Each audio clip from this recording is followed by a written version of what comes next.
Hey guys, Greenbird here. I hope everyone is doing fantastic.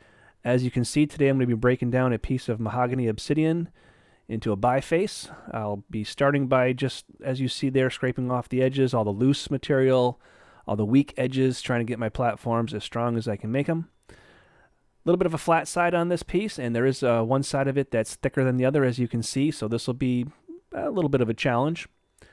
So I'm going to take my antler billet there and just sturdy up that platform. As you can see, what I'm going to do is try and lower the edge on that real thick side so that I can take off one big flake. Let's see if I do it right here. Got a little one. Going to have to do better than that, but going to keep repeating that process, strengthening those edges, taking flake by flake. I've been making a lot of these bifaces lately. I haven't been posting a lot of the videos just because it's rather vanilla. It's rinse and repeat, same thing over and over.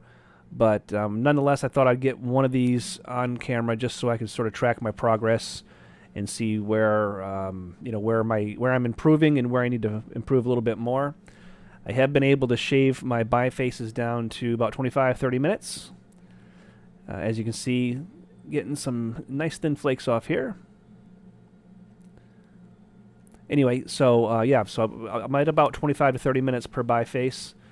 I'm happy with that. I'm trying to get as many bifaces put away as I can, so when spring hits, I'll be able to really put some focus into my indirect percussion. I've made leaps and bounds here this year, and I have a feeling that if I take one good solid summer and just hit it hard, I think I'll be able to file that one away and get that under my belt. So you can see I'm taking real thin flakes here. It's good and bad. It's good because it will thin the biface out much more evenly. Of course, the downside to that is they're real thin flakes, so the chances of me getting flakes that I can use to make points other than bird points can be pretty slim to none. What you just saw me show you was that flat side of the piece. It's actually ground. I'm not sure how that got grounded, but that's the way the spall came to me. So I'm just trying to trim it down a little bit so that I can get rid of that hump on that one side. See, there it is. Grinding some more, especially with that antler. Like to make sure that the platforms are really well ground. You see I'm switching back and forth to copper when I need to, just because I don't want to sacrifice this spall. I do want to get as much practice in with the antler as I can, but if I feel like I need to use copper, I'm gonna go that direction.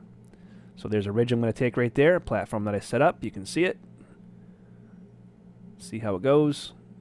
Oh, looks like I crushed it a little bit. Little flake, but I'm gonna take it again. There we go. Yep, some little ones, some little steep ones. Working on that edge. All right, there's another ridge I'm going to follow.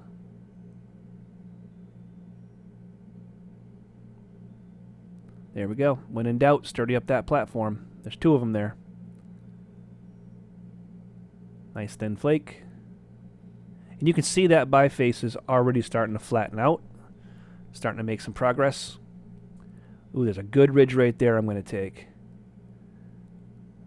Kind of a thin platform, though, so I have to strengthen it up, make sure I really get... Yep, see right there, you can tell. Did not get the flake I was looking for, so I had to readjust the platform, make it again. Now I'm taking it off using a series of smaller flakes. Trim it up right there because I did crush my platform, so I'm going to get rid of that chatter, sturdy it up. Take another shot at it. There you go. I apologize, my heater is going on in the background. I tried to time this recording so that would not be an issue, but it's so cold here. It's a balmy, well, actually it's 26 right now, so it's warmed up. It was 8 degrees earlier this morning, but my furnace keeps kicking on, so I imagine that's going to be a challenge that I'm going to face throughout the day. So we'll just go ahead and record this, get it out of the way. So still working on flattening that down. Taking some small steep flakes when I need to. That'll get me a better platform to run a longer flake. See right there? Got those ridges.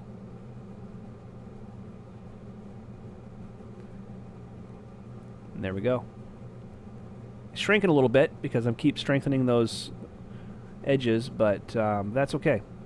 We can work on that.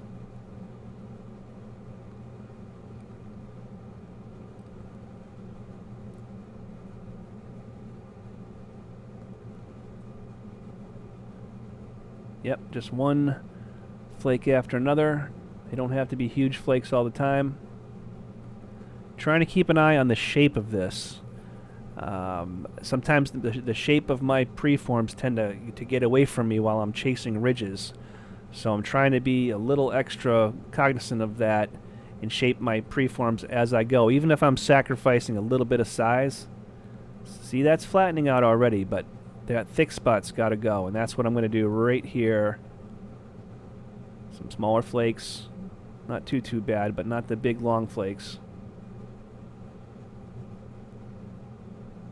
But they're doing the job. Sometimes those real thin flakes are what you need, as long as you're running into that center line or past it, so that you can thin it and you're not turning it into a turtle or creating unnecessary convexity. Right now I should not be worried about convexity because it's still way too thick.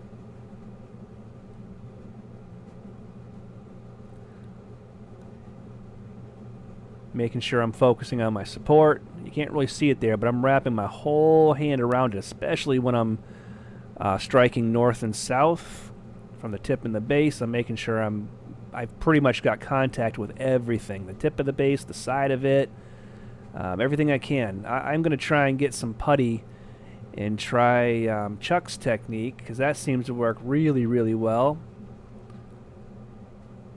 Maybe some clay, I don't know. So this is basically, you know, a lot of the same over and over, which is why I chose not to, you know, post every single biface or preform that I make. But again, I wanted to get this one on film just so I could have an idea of, you know, looking back at it and seeing what I've been improving on and what I need to improve on some more.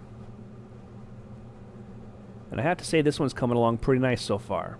I could stop right there, really, and call that a biface, but I want to get this down a little bit further so I can practice my indirect percussion.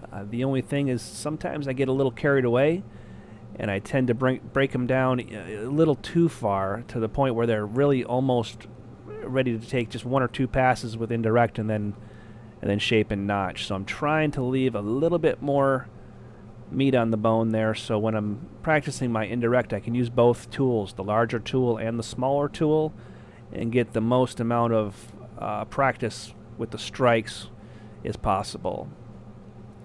So some of these I might clean up a little bit with indirect before I stash them away, but for the most part, really no. Only if I have a problem area that I just don't want to leave. Sometimes those problem areas, you can see them when you're making the biface, but sometimes they disappear and you might miss them if you're not careful when you go to finish the piece. I mean, you shouldn't if you're looking at your edges and your platforms, but sometimes they're so small that maybe your mind forgets about them or doesn't get back to them. So this one's getting pretty thin. I'm getting pretty close to the point where I'm going to call this a finished piece. I probably should stop right here, but I'm going to take it down a little bit more. Those short flakes that you're seeing, those real straight up and down, not much on them. Those are trimming flakes. That's really just to trim that edge, strengthen that platform up, so that every flake I take, even those little ones, they're all going to be good flakes that don't hinge. They don't terminate before I want them to. They feather nicely. That's what I've really been trying to focus on these days, is getting nice, clean, feathery flakes, even if it's at the expense of material, of not being able to get those thick flakes that I can make additional points out of. That's okay.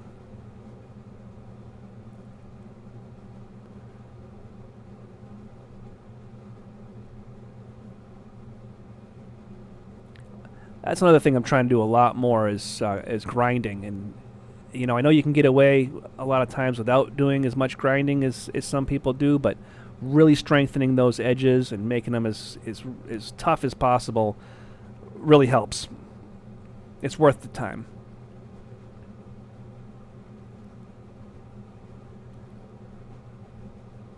All right, so I think this one's ready to call it quits. It's not too bad, pretty thin.